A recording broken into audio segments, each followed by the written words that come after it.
ខ្ញុំបាទសូមគោរពថ្លែងអំណរគុណជូនអ្នកគ្រូលោកគ្រូគ្រប់រូបសម្រាប់ការបង្រៀនការណែនាំនិងការយកចិត្តទុកដាក់អ្នកគ្រូលោកគ្រូគ្រប់រូបពិតជាបានលះបង់ពេលវេលាកម្លាំងកាយចិត្តប្រកបដោយមេត្តាធម៌វិជ្ជាជីវៈដើម្បីសិក្សានុសិស្សខ្ញុំជាខ្ញុំនៅថ្ងៃនេះក៏ព្រោះតែខ្ញុំទទួលបានការបណ្ដុះបណ្ដាលពីលោកគ្រូអ្នកគ្រូខ្ញុំចង់ចាំថានៅពេលដែលខ្ញុំជាសិស្សលោកគ្រូអ្នកគ្រូរបស់ខ្ញុំបានផ្ដល់ការលើកទឹកចិត្តមកកាន់ខ្ញុំឥឡូវនេះខ្ញុំចង់ផ្ដល់អារម្មណ៍ដូចគ្នាទៅកាន់សិស្សរបស់ខ្ញុំនិងជួយពួកគាត់ពីអនាគតភ្លឺថ្លា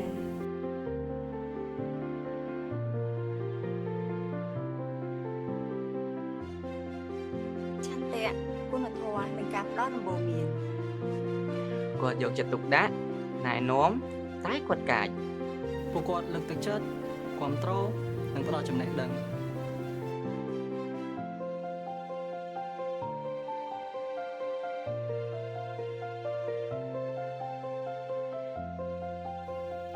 សូមអរគុណចំពោះឆន្ទៈនិងស្មារតីរបស់លោកគ្រូអ្នកគ្រូ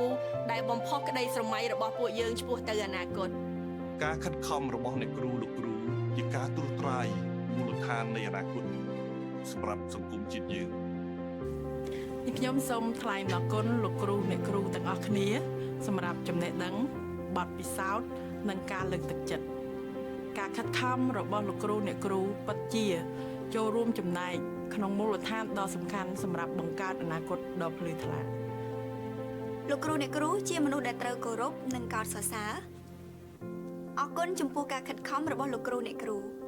រីករាយទិវាគ្រូបង្រៀនជូនពរលោកគ្រូអ្នកគ្រូទាំងអស់ក្នុងសកលលោកឲ្យមានសុខភាពល្អ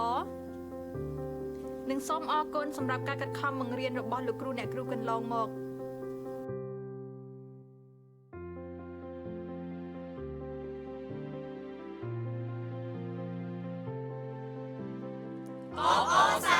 ទិវាគ្រូបង្រៀនពិភពលោកគ្រូគឺជាសសរស្តម្ភនៃកំណែទម្រង់ប្រព័ន្ធអប់រំឆ្ពោះទៅរកឧត្តមភាព